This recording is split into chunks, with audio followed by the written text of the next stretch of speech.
Coach Rhoades, appreciate you being on our podcast. The name of the podcast is Pick and Roll with Doc, featuring Coach Mike Rhoades. So, Mike, we go back a pretty long way, but one of the things I guess I didn't realize was what a really good player you were in college. You played Lebanon Valley. You guys won the Division III National Championship. And did I see that you were the USA Today Gatorade Player of the Year for Division III one year? Back in the day, Doc, back in the day. So I appreciate you bringing that up. That makes me feel a little bit better these days. So no, I was at Lebanon Valley 91 to 95, and I was there with some great teammates, some great coaches, and we got it rolling, and we had some great years. So great experience. So, I mean, clearly, you were a good player, probably point guard. Were you a point guard? Yes. Yeah, I asked both Shaka and Capo. I asked them, where point guards make the best coaches. What do you think? We know the game. We have to be an extension of the coach, so that helps you there. But I think point guards, when they become coaches, get frustrated the easiest, without a doubt, right? Because typical point guard mentality, they're trying to do the thinking for everybody, and it sort of happens as a coach too. So you learn early on when you're a point guard to get in the coaching that everybody's a little different.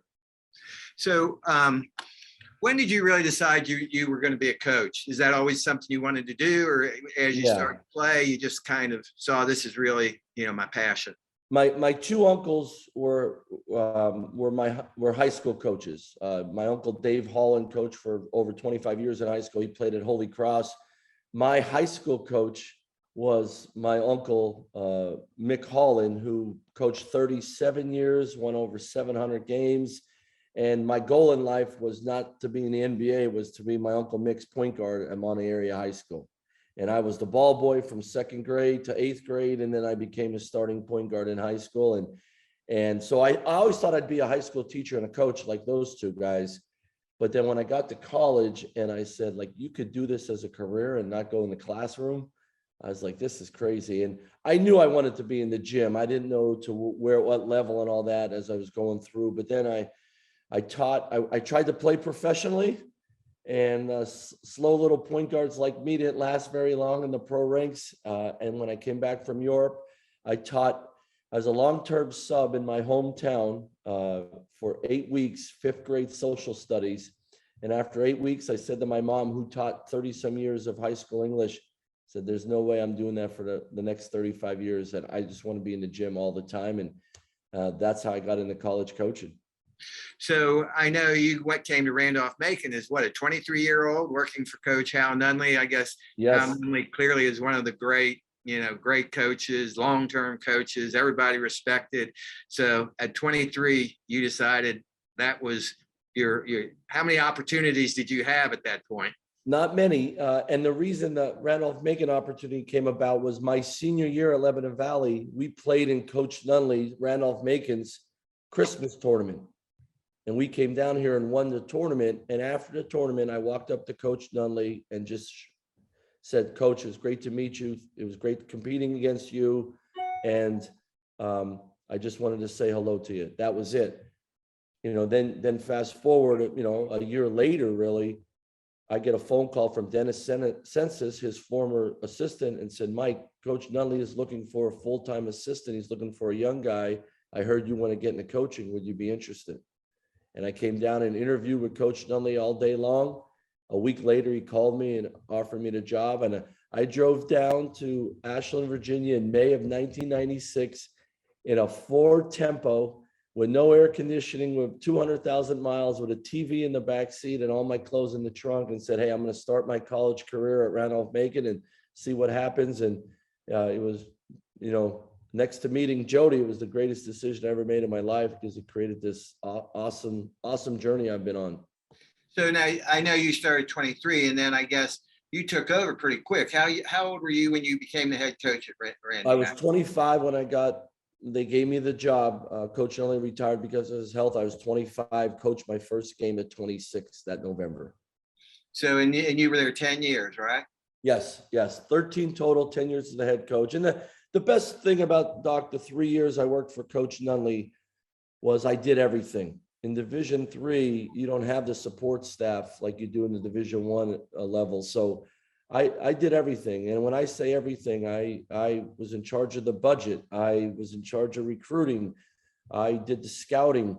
I would drive to the bus terminal in Richmond to pick up tapes from other coaches and on the East Coast and put tapes on the bus. And I washed uniforms. I organized camp.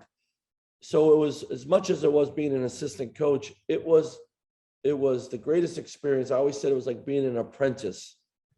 Coach Nunley didn't just teach me how to be a coach, he taught me how to run a program.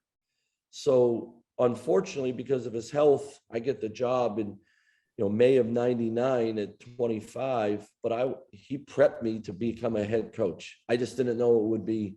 I was going to go to the Citadel to be an assistant coach, and coach said, hey, I got to retire because of my health, and I'm going to tell the president to hire you. And 20 minutes later, he walked up to campus. 20 minutes later, my phone rang. It was Dr. Martin. He said, you want to be the head coach?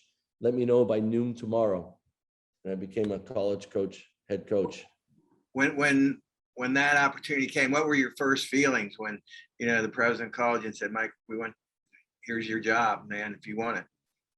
Well, there was no hesitancy in me, like, absolutely, let's go. I mean, and that's the sort of mentality I've always had.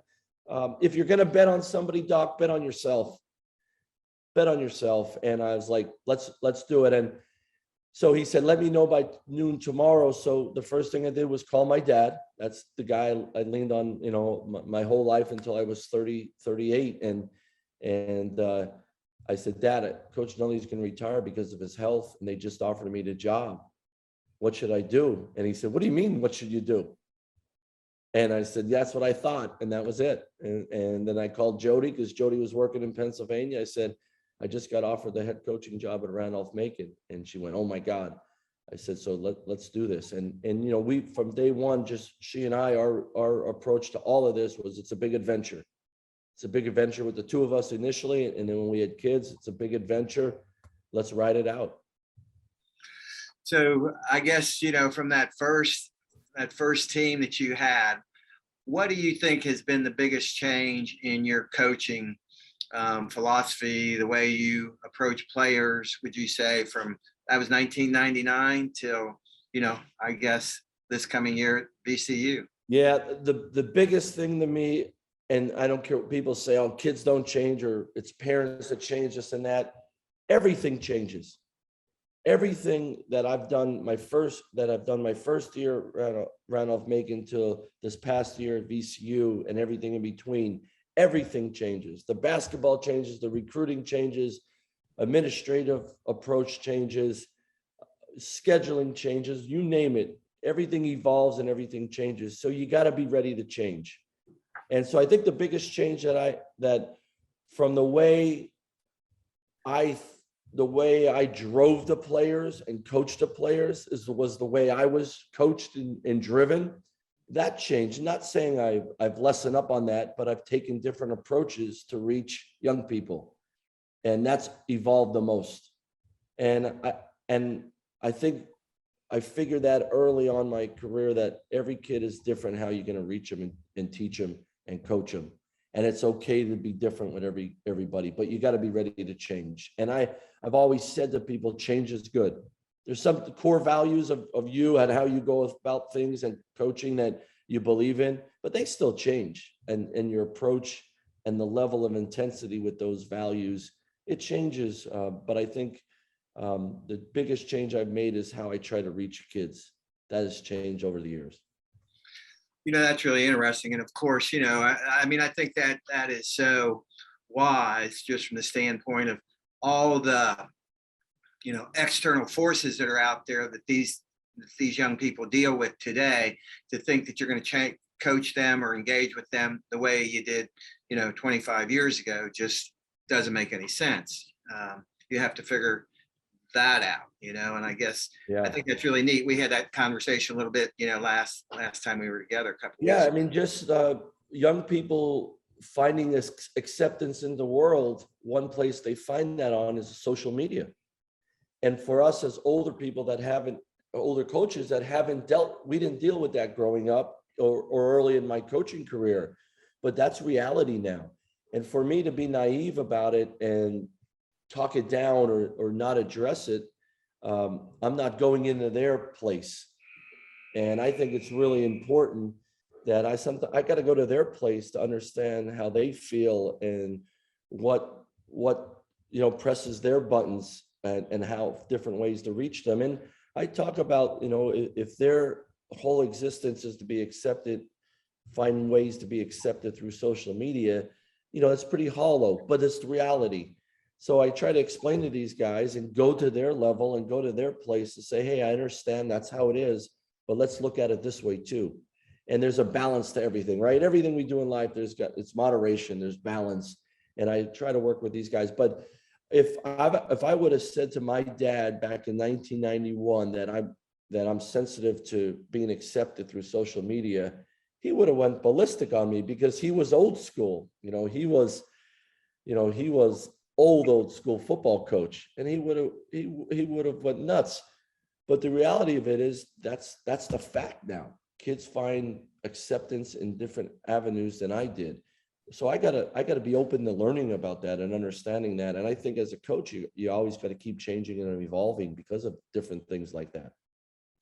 When we talked a couple weeks ago, you said something I think was really kind of made me open my eyes, and I think this was really a neat thing. You said something about phones, the guys' phones, and how you deal with that now, and practice and that sort of thing. Can you just kind of share that with everybody? Yeah, absolutely. And some people may disagree with me, and that's fine, because there's so many different ways to lead. There's so many different ways to coach a team. There's so many different ways to run a program. But I used to fight the phone, and the phone where, keep it in your locker, keep it here, keep it there. And the phone now is the way for everyone to communicate with their families, with their friends, with their teammates, with their coaches.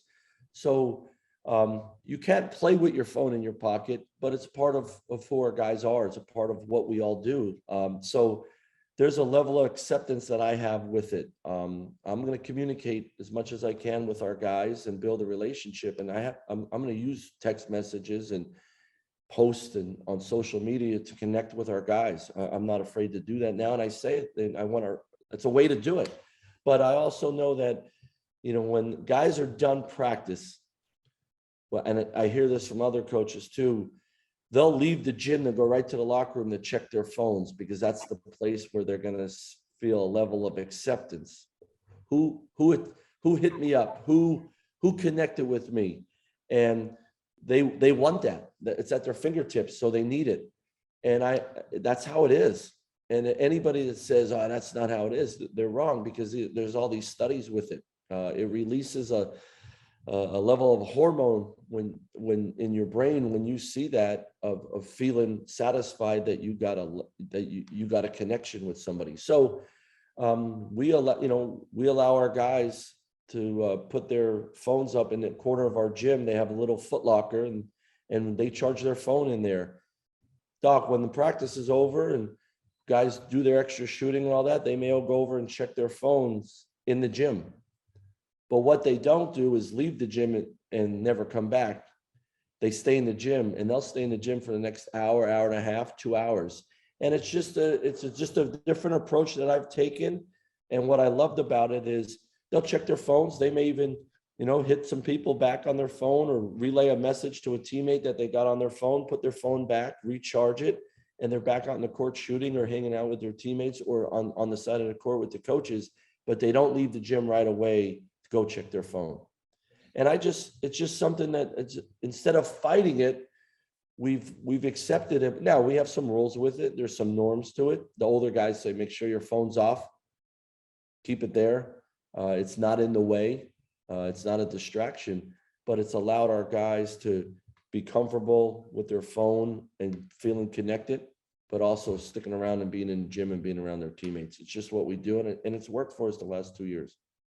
Well, I think that's really good, because I'm sure that, if you say, well, you need to stay after practice, and they haven't had that reassurance of their phone, they're distracted. They're thinking about what's going on in my phone, who's calling me, and so I think that allows them to have a lot more attention while they're actually on.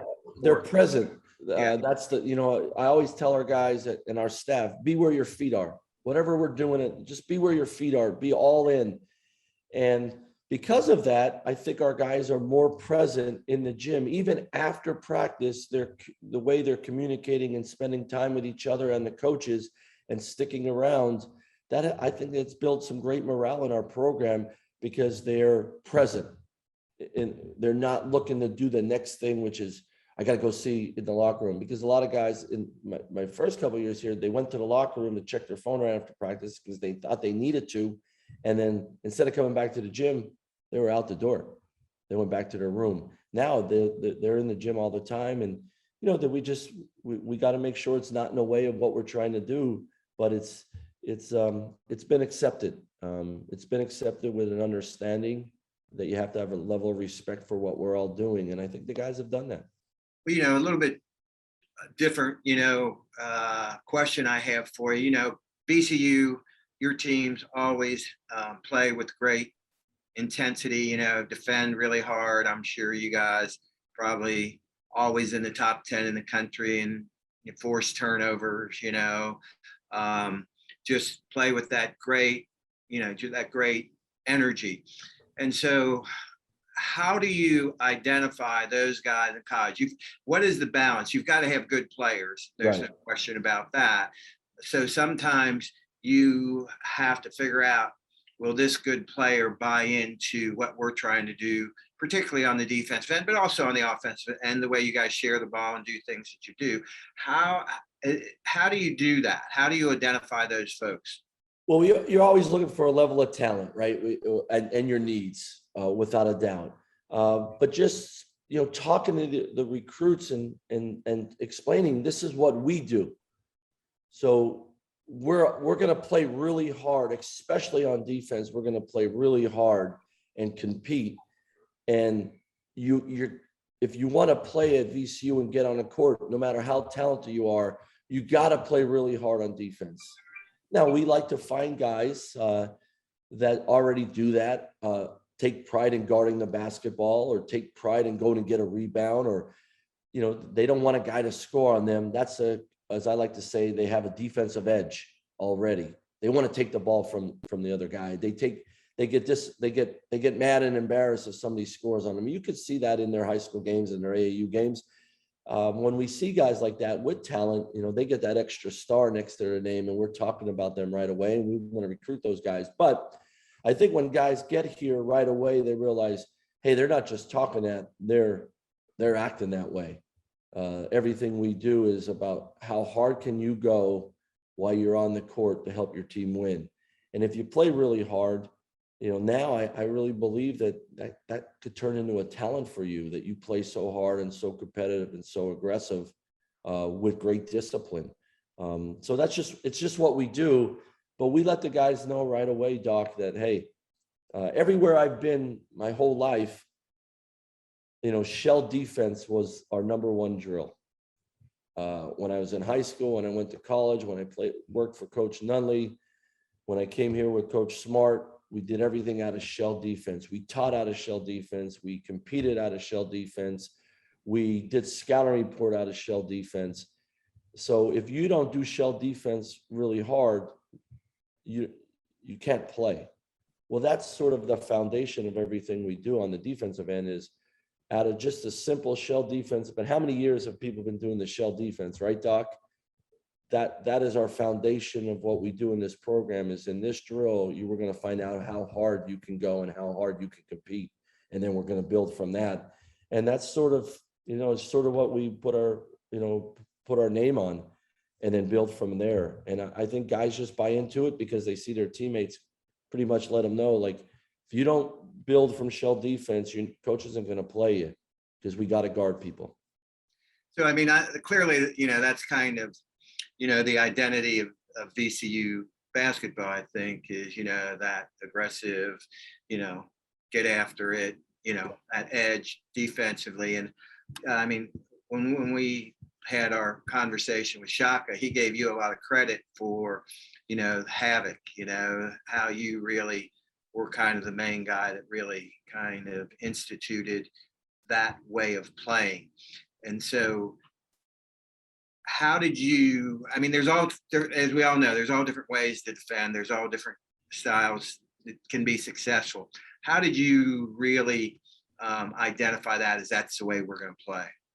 Well, that's the way I played in high school for my uncle. And we were a bunch of little dudes that looked like me, that can shoot, but we picked up guys full court, and we run and jump. We run and jump, and from the throw in, the inbounds to the first pass over half court, we were trying to take the ball from you. And then once it got into half court defense, we sat down and guarded, because we did shell defense for like an hour every day. And it was sort of ingrained in me my whole life, playing for my uncle. And I thought it was always a fun way to play, that, hey, I'm going to try to take the ball from you and make it so hard for you, but then we're going to sit down and play great disciplined defense. And you know what? Even though you broke our press, you're still not going to score against us.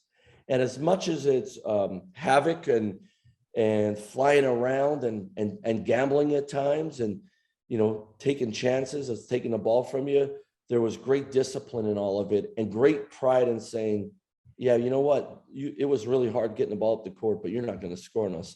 And then I went to play for Coach Flannery, Pat Flannery, at Lebanon Valley, and we didn't press much. I would pick the ball up full court, and he'd yell at me to get back on defense, and it was all positional defense out of shell defense. And then we started playing the matchup a little bit with different principles, and we switched our defensive. And so I learned something there, but it was still like old school shell defense every day, learning how to play positional defense. Then I came to Randolph Macon with Coach Nunley, and with Coach Nunley, we didn't press at all, but it was quarter court ball line defense, and the other teams never get inside of us, and they're never scoring at the rim. And so I just put all this together and said, the fun way, if you can get talented guys that can really move, plus play full court, and all this stuff I learned from all these coaches, half court. And, Shaka and I had the same idea, because we love to play that way. Let's pick up the ball and just cause problems, but then let's sit back and have great discipline in half court. And that's sort of where it's evolved to what I think is a fun way to play defense. And my minimal coaching background, that was the one thing that it just seemed to me, if you could play full court and they got across half court, all they did is get it across half court, and then if you could really defend in the half court after you pressed, you were ahead of the game. If you got 4 or 5 steals in the backcourt, that's 4 or 5 you wouldn't have gotten. Right. Yeah. Right. And so, but I think what's really hard is if you do play full court, to really play that really quality half court defense, because some teams almost feel defeated. Pressing teams feel defeated if they get it, up the floor. Right. And so like the approach we take is we're gonna work these guys. We're gonna work our opponent for 40 minutes on every dribble up the court, and we're gonna make it hard for them to get in their offense. And you know what, guys, we're gonna take the ball from them too. But even better, and the emphasis is on the better part of it, is when they do get the ball over the court, we're going to sit down in a disciplined team defensive stance and say, you're not scoring against us. And we're going to take great pride collectively in that. And so when I was at Randolph Macon, or with Coach Nunley, we played ball line defense like JD Barnett, Coach Barnett, okay? And there was a smaller margin of error, though, because we didn't create turnovers to create some more possessions on offense. So you had to really be efficient offensively, even because it's going to be a low possession game. Well, I always felt in high school, we created more defense in the backcourt and got steals and created, just say 6, 7, 8 more possessions a game where we had an advantage on offense and scored or got cleaner shots. And I just thought always in college, if you could do that in college and still play great quarter court, half court defense, you create 6 or 7 or 8 extra possessions a game, and 4 of them are layups or open shots. Your margin of error on the offensive end is a little less, is greater. So I always felt that was important. You mentioned something earlier that I thought was really interesting, the coach Nunley really taught you how to run a program. And I think the one thing that, we probably in our country that is unique is nobody's really taught how to be a coach. You just kind of pick things up from people you played for, people whatever. And so it's really interesting to hear how you've kind of developed your philosophy and how you do that. But I think one of the important things of being, a head coach at a prominent program like VCU is your staff. How do you put your staff together, and how do you assign responsibilities? Do you hire people specific, or do you hire generalists? How do you kind of put all that together? I think somebody asked me this at a clinic, Coach, what's the best thing you think you do as a coach? And I'm like, you know what? I think the best thing that I've done everywhere I've been is hired great staffs, hired some really good assistants and support staff. I think that's, first of all, find people that are smarter than you or smarter than you in specific things and let them go to work. And I was never afraid, even at 25, I was never afraid to take other people's opinions on our staff to make myself feel less, even though I was the head coach. That's just never, one thing, Doc, I've always said as a head coach, try your best never to get offended. That's hard, right? For any level of leadership, right? Because people are always going to attack you when things don't go right. But you know what? Like unoffendable, be unoffendable. So hire people that are going to tell you sometimes things you don't always want to hear or you need to hear, or even, so that's important to me. Number one, hiring a good staff, find guys that want to work for you, not for the name on the front of the jersey, but for you. I think that's really important. So when I was hiring at Rice, when I became a head coach, would these guys if I was still at Randolph Macon, would they come work for me? Think about that. Yeah. And that was important to me. Guys that wanted to come work for me. I need to know the person. I need to have a relationship with the person. I've never hired someone that I did not know at all. So I think that's important. I really do. I need to know the person. A great example, Brent Scott, Big B is our assistant. He played professionally for 14 years, gets out of coaching, was at Rice with his former coach, then goes to LSU, then TCU. But I never knew B. I knew of him when I got the Rice job because he's a legendary player. But I'm on the road and I'm running into him. I'm spending time with him. He comes when he's in Houston, he comes to Rice because it's his school. I want him back, come back, meet the players, talk to the players. He comes in, watch practices, and I had a couple of meals with him. Now we're talking on the phone. We're talking about players, and I'm building this relationship with him. And then I have an opening at Rice my last year, and I was like, this is a no-brainer. And I know the guy, I have a relationship that I feel like he's got my back. And he's a year older than me. We would have been great roommates and teammates in college. We see the world the same way. We see basketball the same way. So I think it's really important to have relationships with people that go beyond basketball, and then you can have an opportunity to hire them. I think those become special relationships and a tighter staff. So that was always really important to me. Everybody that I've ever hired, I had a relationship with them before I talked about hiring them. That part of it. Find guys that are unbelievable workers, workaholics, but they're fun to be around. So I want to have fun doing this job. So I want to be around a staff that I enjoy with. And it doesn't mean you're hanging out with them all the time, but they sit down having a coffee in the morning with you, enjoy talking to them about anything in the world. And that thing's important to me, but also have the same beliefs that I have.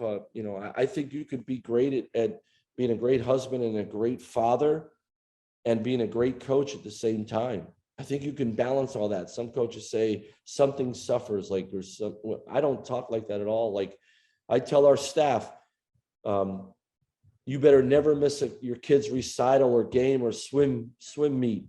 Or play at school because of your job.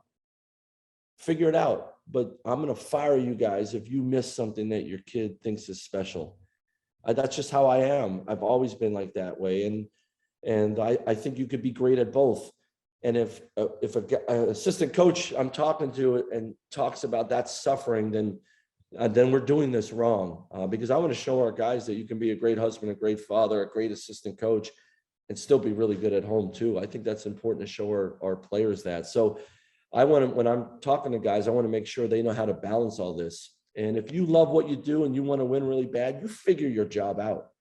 So I want to make sure when I'm hiring these guys, they understand that balance to me is really important too. I think that's a great point. I mean, I think, it always kind of, I don't know, just doesn't sit well with me when people feel that they can't balance it out, that they can't do all those things, like you said. I think the really successful people figure it out. They know how much time they need to spend on every phase of their life, and a lot of people, and the reality of it is, you may have to work 14 hours a day some days, Right. And that was what was great when I was a head coach for 10 years and I go back to being an assistant, work for Shock. And I said, Coach, I said, I would love to be here. And as we're talking about the opportunity to come work for him, I said, but I said, the one thing I said, I'm not missing my kids' stuff. I said, if I have to come back in the office at 11 o'clock at night and be here all night or get in here at 4 in the morning, I'm going to do that. But the word Jody and I never use with our family is like, we have to sacrifice something. No, we have to balance it all. And it's just what we do. And now that my kids are, now I have a rising senior, a rising junior in high school. I've seen so much of their stuff over all these years, and we didn't sacrifice anything. It's just what dad does. And we find a way. And as you know, Doc, and I tell young assistants all the time, you get the job done. Just get the job done. Figure it out, get the job done, but don't let other things in your life sacrifice. Don't let relationships sacrifice, because you'll figure the job part out if it means that much to you. But don't let the stuff that, my oldest son is going to be done. He's going to be out of the house a year from now. But you know what? I saw so much of his cool stuff all the way through that I take great pride in. And so that balance part, I want to make sure I hire assistants that understand that you could be great at both, and you could have great balance and still win a lot of basketball games.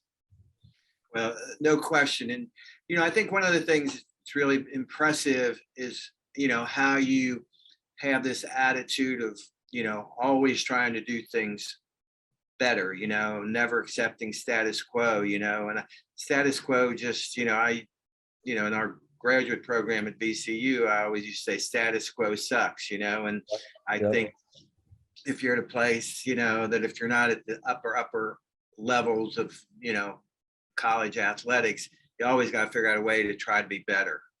I mean, yep. And I got it from really Coach Nunley used to always say, you can't be afraid to say, damn, this isn't working. Let's do something else. You just can't be afraid to say that in your life, not just basketball, but in your life. And so you have to be the change to get others to change. So, that's one thing. My first couple of years at Randolph Macon at 25, 26, when, from the 30, I was, you had the blinders on. This is how we're going to do it. This is how we're going to do it, because I had my old school coach mentality, because that's all I knew at the time.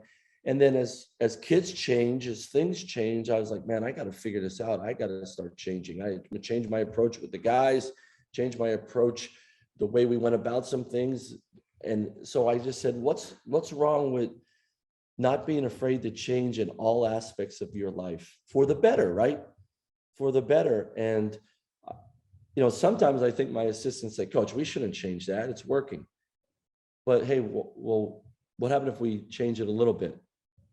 Because sooner or later, we're going to have to change it. So that part of it is let's always, how do we try to evolve, try to evolve. And I'm not afraid to change now, more now than ever. And I think it's keeping me current, keeping our program current, understanding the guys a little bit better.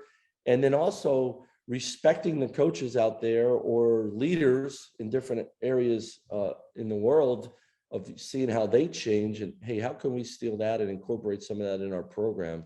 So I think I love what you say. Status quo sucks, because it really does. Sooner or later, it's going to get you, and it might be too late for you to get where you want to go. So, for us right now in college basketball, Doc, this, the transfer portal and the NIL, that you have no choice but to change. And if you don't change, you're behind the 8 ball very quickly, and you might be stuck there forever. So, hey, how can we use all this as an advantage for us? And it doesn't mean we have to change our core values, but we might have to tweak stuff. We might have to make sure we're more accepting of some of this stuff. So I think not being afraid to change is the first thing. And then once you realize, hey, bet on yourself and don't be afraid to change, you're going to make some great changes in what you do. Well, I mean, you brought up 2 good things: NIL, transfer portal. Clearly, that has impacted your job, the world of college basketball. And how do you, in today's world, I think transition, the roster management, guys coming in, guys leaving. What is the critical piece, I would say, for you to build this unity, this teamwork, and particularly the way you guys play? You really need those guys to trust one another. How do you do that? Spend so much time with our players for the good stuff. Relationships between players and coach more now than ever is based on how I'm doing on the court. That's okay. It is what it is. And Chuck and I talked about this, and my staff and I talked about it. You feel like you have a great relationship with a player, but if things aren't going well for that player on the court, or he's not getting the time that he wants, or whatever it may be about on the court, right? That relationship's not as strong as you might think it is. That's just reality. And I learned that a lot from my son. When he's not playing well, he doesn't know if his relationship is as strong with the coach. When he's playing well, everything's great. It's sort of like a father-son relationship, father-daughter relationship. Like, if I don't let my daughter out past 10:30, 11 o'clock, she's mad at dad. We don't have as strong a relationship. But if I let her sleep over one night, oh, everything's great. Like that, it's reality. It is how it is. And so, I think we just got to keep working and spending time with our players to try to build a relationship that goes beyond basketball. That's always really been important to me. And we talk about it. When Jody and I started at Randolph Macon, and she moved down, we got married, and we started this great adventure. We said, and we were young, right, without kids, we're going to make this coaching thing about building a family. And a family's not perfect, and you have your moments in a family that's rough and rocky, but man, we're going to make it a family so we look after each other. Even when these guys are done playing basketball for us, we still want them to know that they can always come back home with us. That was important to me. And now, after all these years, 26 years coaching, it's still the same. In the gym here in the BDC, we have 6 guys yesterday, pros, working out. They know they can come back and spend time with us. And they know Jody and I are going to be there for them no matter what. We've always built that. So now things change differently, right? There's always change. And now you have the transfer portal and the NIL, where players have even more and they want more and all that stuff. Okay, let's change with it. How can we help them, even though there may be some changes, right? How can we help them make sure they know this is a great place for them? Build a relationship, make it even stronger. Now the NIL stuff, how that they know they can come here and find a way to make money and build their brand. All right, great. Let's help them do that. Now, our core values are still our core values. We got to get better every day. I want your best every day. Let's use VCU and not let VCU use you to become the best version of you can on and off the court. But you have some other opportunities here to build you and your brand and help you and your family. Hey, let's accept that, and let's find a way to do it together and build our family that way too. So I think things are always going to change. And if you're not changing with them and understanding it, it's going to beat you. It's going to go by you. So I think that's really important. And I have part of my mantra is excuse my French, but F it, right? Like, screw it. There's stuff in life that's going to happen. Okay, it happens. Or what are we going to do? How are we going to use it to better ourselves? How are we going to use it to learn from it? How are we going to use it to get where we want to go? And I think sometimes you just got to look in the mirror and not be afraid to go take that approach. Now, when you're coaching your team, and I know you were a really good free throw shooter, so when they miss free throws, what do you feel like? What's your stomach feel like when those guys miss free throws? It drives me crazy. But if I lose, but here's the thing, one thing I learned as a team. So, and this is where it comes from, Doc. You'll love this story. One of my best friends in life is like a brother, roommate in college. One of my roommates in college, he was in my class. He was an all-conference player and probably the smartest guy on our team. But he was the worst free throw shooter I've ever been around in my life. I mean, one day he'll make 2 in a row and then he'll hit the top of the backboard, break the glass, airball it by 3 feet. I mean, you're like, where did that come from? So I would say to him, I would try to talk him through this and all that. And then one day he said, you know how like some people are just really good at something. They're good at throwing a baseball. They're good at shooting a bow and arrow. They're good at drawing or painting or whatever it is. And some people are just bad at stuff. He goes, I'm just bad at free throws. And that's all he said. I'm just bad at free throws. And he practiced it and worked on it all the time. And as much as it's mental, it could be physical, mechanical, fundamental, right? So from that day on, keep it simple with guys that go to the free throw line because it's supposed to be a simple shot. So we practice it all the time. We put peer pressure on our players in practice, even in the off season when we play pickup. If you hit the winning game point, Doc, you have to go to the foul line to validate that game winner. If you miss the free throw, you lose your points and we keep playing. So we do things like that, but we keep it simple. When I work with guys on the free throw lines, it's a sort of a blank slate and we keep it strictly vanilla, as I like to say, because when it gets too much and everything stops on the free throw line, everything stops but that mind. So inside I go crazy, but on the outside, I'm letting these guys know it's fine. You're going to be okay. So that's where I learned it from. Keep it simple and less is more sometimes. Yeah. Of course, I'm kind of really, with what I'm doing right now, trying to raise awareness to Finnegans challenge and shooting these free throws. Of course, you've been a part of that, trying to help, kind of my passion in life right now is helping, families navigate, the challenges of having a child with a birth defect or major issue. Yeah. So, and I know you were a good free throw shooter. We talked a little bit about it, but that's one of the things, fans are always saying, well, you need to teach them how to shoot free throws. How many times you heard that in your life? Well, 2 years ago, we broke the school record for free throw percentage. This year, we sure didn't. You know why, Doc? We had some really good shooters getting fouled a lot. Yeah. Pretty simple, right? Pretty simple, but try to get better at the simple things in the game. Free throws, there's a reason they call it free, right? Okay. But be a simple approach and build on it and work on it. And we got a couple of guys that we break their shot down and go back to the basics and simply build it back up. But for some guys, when the world stops and all the eyes are on you, you think you're in front of a firing squad shooting a free throw. And then there's other guys that go to the free throw line and be like, thanks for the free one. This is easy. It's a gimme.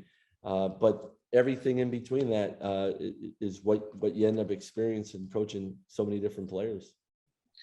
So now, we're getting to the end, but I just want to, talk a little bit about the joy you have as a coach. I mean, how that's kind of, That's everything. People say, what's your favorite part of coaching? It's the same thing as my favorite part of playing, going to the gym. Like that's the best. People say, why did you become a coach? And, everybody says this, Doc, about coaching.